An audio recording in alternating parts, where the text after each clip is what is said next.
नमस्कार, राधे राधे। चलिए 14 दिसंबर का जो है करंट अफेयर देखेंगे। आगे बढ़े। कड़ी मेहनत के बिना जीवन हम मनुष्यों को कुछ भी नहीं देता। आप जब तक मेहनत नहीं करेंगे, आपको जो है कुछ प्राप्त होने वाला है नहीं। आपको हर चीज़ में पता है कि मेहनत के बिना आपको रखी रखाई रोटी कोई नहीं देगा। आपको वो रोटी बनानी पड़ेगी, सेकनी पड़ेगी, तब आपको मिलेगी। तो इसका भावार्थ ये है कि मेहनत करें, त्याग करें, दृढ़ निश्चय से अपनी सफलता जो है वो प्राप्त करें, तभी आपको जो है आपकी मंजिल जो है वो आपको प्राप्त होगी। पहला क्वेश्चन क्या है? दिसंबर 2024 में भारतीय नौसेना में शामिल किए जाने वाले नवीनतम मल्टी रोल स्ट्रीलर्स गाइडेंस मिसाइल फ्रिगेट का जो नाम है वो क्या है? इसके ऑप्शन आपके सामने हैं।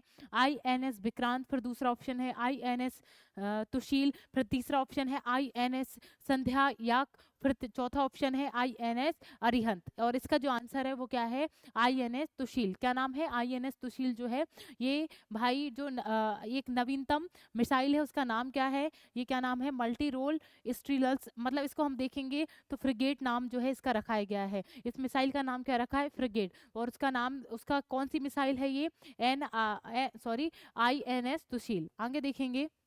भारतीय नौसेना की स्थापना कब की गई थी? 1934 में जो है इसकी स्थापना की गई थी। मुख्यालय नई दिल्ली में है और इसके प्रमुख आप सभी को पता है दिनेश कुमार त्रिपाठी। आगे देखेंगे। आईएनएस तुशील एक भूमिका वाला जो है एक स्ट्रीलर्स गार्डियन जो मिसाइल है फ्रिगेट, क्या नाम है? फ्रिगेट, दिसंबर 2024 को रूस में भारतीय नौसेना में शामिल किया गया, जो भारत रूस सहयोग में एक मील का पत्थर जो है साबित होगा। हम भारत और जो है ये रूस के सहयोग के लिए ये जो है एक मिसाइल तैयार की गई है, जो कहीं ना कहीं भारत और रूस देश के बीच में जो है सहयोग प्रदान करेगी, संबंध को जो है अच्छा करेगी। ये भारतीय नौसेना के द्वारा एक कदम उठाया गया है। दूसरा क्वेश्चन क्या है? किस देश में शक्तिशाली ज्वालामुखी कनलाओन में विस्फोट हुआ है? इसके ऑप्शन आपके सामने है। जापान, इक्वाडोर, फिर तीसरा ऑप्शन है इंडोनेशिया, फिर है फिलीपींस। और इसका जो आंसर है वो है फिलीपींस। क्या नाम है? फिलीपींस। ये शक्तिशाली ज्वालामुखी जो है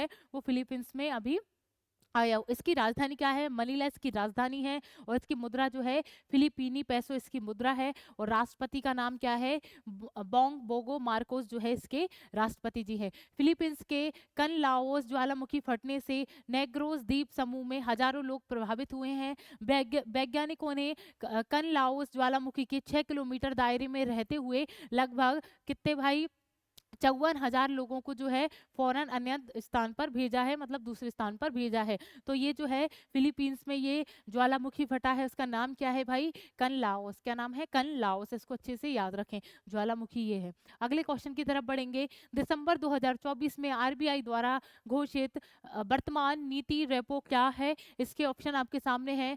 6.25%, फिर है 6.50 प्रतिशत, फिर है 6.75%, फिर है 7.00%। और इसका जो आंसर है, बहुत समय से ये रेपो रेट बदली नहीं है, तो 6.50% जो है प्रतिशत जो है ये 2024 की ये रेपो रेट रही है। ये रेपो रेट आप सबको पता है, कुछ जो बैंक हैं वो आरबीआई से पैसे लेते हैं और यही प्रक्रिया को, और आरबीआई कभी कभी दूसरे बैंकों से पैसे लेता है, तो ऑल ओवर इसको मिलाकर जो है कितने परसेंट तक ले सकते हैं उसको हम रेपो रेट बोलते हैं। रेपो रेट जो है उनकी 6 सदस्यों की एक वो होती है कमेटी, वही डिसाइड करता है कि रेपो रेट क्या रहेगी।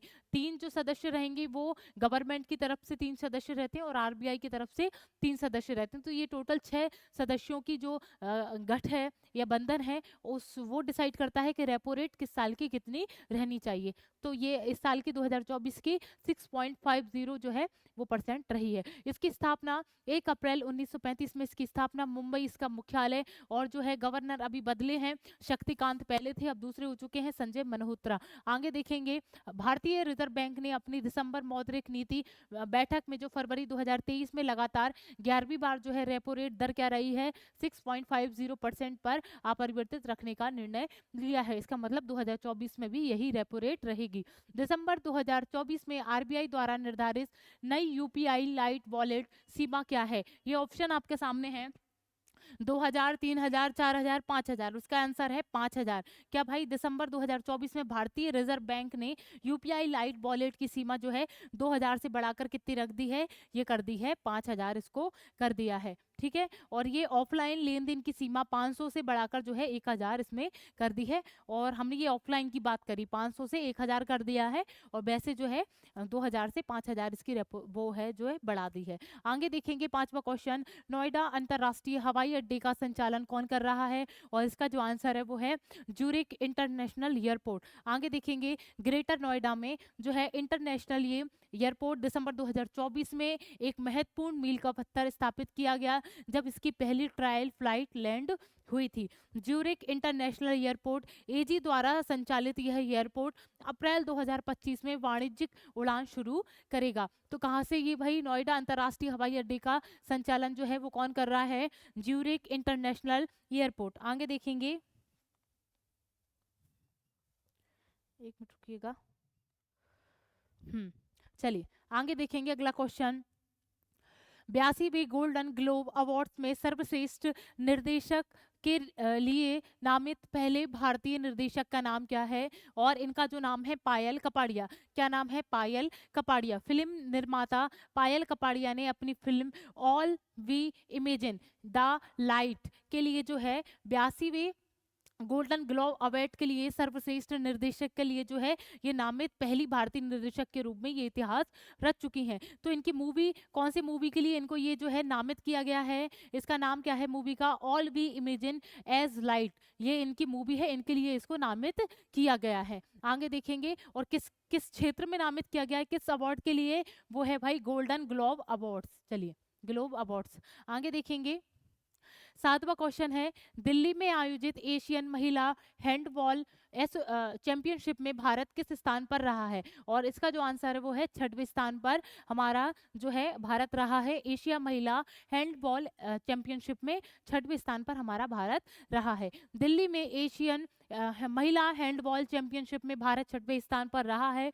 इस चैंपियनशिप का खिताब जापान ने दक्षिण कोरिया को हराकर जीता। फाइनल में जो है जापान ने बड़े मुकाबले से 25-24 से जीत हासिल कर ली है, और कजाकिस्तान ने ईरान को हराकर तीसरा स्थान प्राप्त किया है। तो तीसरे स्थान पर जो है कौन सा देश रहा है, कजाकिस्तान, और ईरान जो है चौथे स्थान पर रहा है। तो भारत का नंबर इसमें कौन सा है, 6वां इसमें भारत का नंबर है। अगले क्वेश्चन की तरफ बढ़ेंगे, किस भारतीय को हाल ही में champions of the earth award से सम्मानित किया गया है, और इनका जो नाम है, आंसर क्या है, माधव गाडविल जो है इनको champions of the earth award से सम्मानित किया गया है। अब देखेंगे माधव गाडविल को यूएनईपी की पृथ्वी चैंपियंस पुरस्कार जो है से पुरस्कार की लाइफ टाइम अचीवमेंट श्रेणी से सम्मानित किया गया है। किसको, माधव गाडविल को। याद रखेंगे इनका नाम, पृथ्वी चैंपियंस पुरस्कार को, जिसको जो है पुरस्कार को संयुक्त राष्ट्र का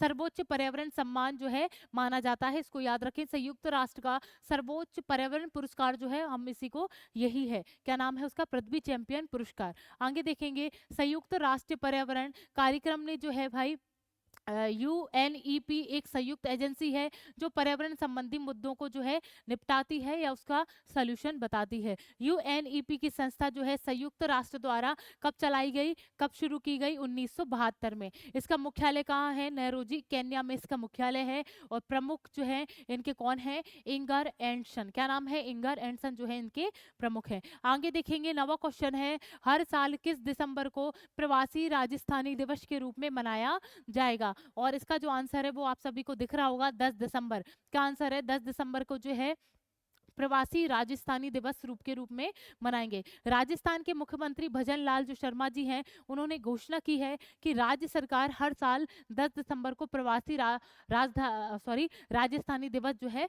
मनाने की घोषणा इन्होंने कर दी है। मुख्यमंत्री ने 10 दिसंबर 2024 को, ठीक है इसको हटा दें, 24 लिख रहा है ये, 24 को जयपुर में आयोजित राजस्थान प्रवासी सम्मेलन का जो है घोषणा की है। कब भाई, 10 दिसंबर। आगे देखेंगे, देखिए जो दिसंबर से कुछ संबंधित फैक्ट हैं या जो दिवस है वो हम देख लेते हैं। 1 दिसंबर को विश्व एड्स दिवस मनाया जाता है। 2 दिसंबर को राष्ट्रीय प्रदूषण नियंत्रण दिवस, अंतर्राष्ट्रीय गुलामी उन्मूलन दिवस, विश्व कंप्यूटर साक्षरता दिवस। 3 दिसंबर को है विश्व दिव्यांग दिवस मनाते हैं। 4 दिसंबर को भारतीय नौसेना दिवस। 5 दिसंबर को अंतर्राष्ट्रीय स्वयंसेवक दिवस और विश्व मृदा दिवस मनाते हैं। 8 दिसंबर को बोधि दिवस मनाया जाता है, और 9 दिसंबर को अंतर्राष्ट्रीय भ्रष्टाचार विरोधी दिवस मनाते हैं। 10 दिसंबर को जो है विश्व मानवाधिकार दिवस मनाया जाता है और 11 दिसंबर को यूनिसेफ स्थापना दिवस, अंतर्राष्ट्रीय पर्वत दिवस हम मनाते हैं। आगे अब ये लास्ट क्वेश्चन है, रविंद्र अहमतो किस राज्य के विधानसभा के पुनः अध्यक्ष चुने गए हैं?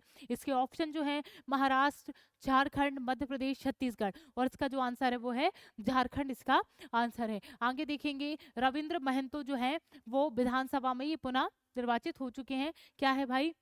सट्टारूढ़ जो है दल झारखंड मुक्ति मोर्चा के रविन्द्रनाथ महतो को दिसंबर 2024 को सर्वसम्मति से छठवीं जो झारखंड की विधानसभा ने फिर से अध्यक्ष इनको चुन लिया गया है। ये छठवीं विधानसभा जो है झारखंड की होगी और इसके अध्यक्ष जो होंगे रविंद्र जी होंगे। रविन्द्रनाथ महतो पिछली 5वीं झारखंड विधानसभा में ये अध्यक्ष भी रह चुके हैं और रविन्द्रनाथ महतो लगातार 2 कार्यकाल के लिए विधानसभा अध्यक्ष चुने जा चुके हैं और ये पहले ऐसे व्यक्ति हैं जिनको लगातार 2 बार विधानसभा अध्यक्ष चुना गया है। इनका नाम क्या है? रविंद्र महतो। चलिए, इंद्र सिंह नामधारी एकमात्र अन्य व्यक्ति हैं जो 2 बार झारखंड विधानसभा के अध्यक्ष रहे हैं, लेकिन लगातार 2 बार कार्यकाल इनका नहीं रहा है। लगातार जो है 1 साल कार्य कर लिया, मतलब एक उनका कार्यकाल कंप्लीट, फिर दूसरा भी कार्यकाल उनको ही मिल गया।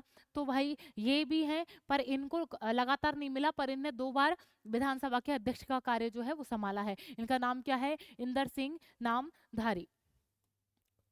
चलिए, इसका जो इसकी राजधानी है वो रांची, झारखंड की राजधानी रांची, और मुख्यमंत्री जो है हेमंत सोरेन और राज्यपाल जो है संतोष गंगवाल। आगे देखेंगे झारखंड की हेमंत सोरेन सरकार ने राज्य में पात्र महिलाओं के लिए जो है क्या योजना चलाई है? मुख्यमंत्री मैया सम्मान योजना। क्या नाम है? मुख्यमंत्री मैया सम्मान योजना महिलाओं के लिए चलाई गई झारखंड सरकार के द्वारा एक योजना है। भारत की सबसे बड़ा हाई कोर्ट जो है यहीं में है और झारखंड दिव्यांग विद्यार्थियों के लिए पूर्वी भारत का पहला विश्वविद्यालय यहीं पर स्थापित करेगा। ये झारखंड में स्थापित होगा। भारत का पहला कोयला गैसीकरण पायलट प्रोजेक्ट जो है झारखंड में शुरू किया जाएगा।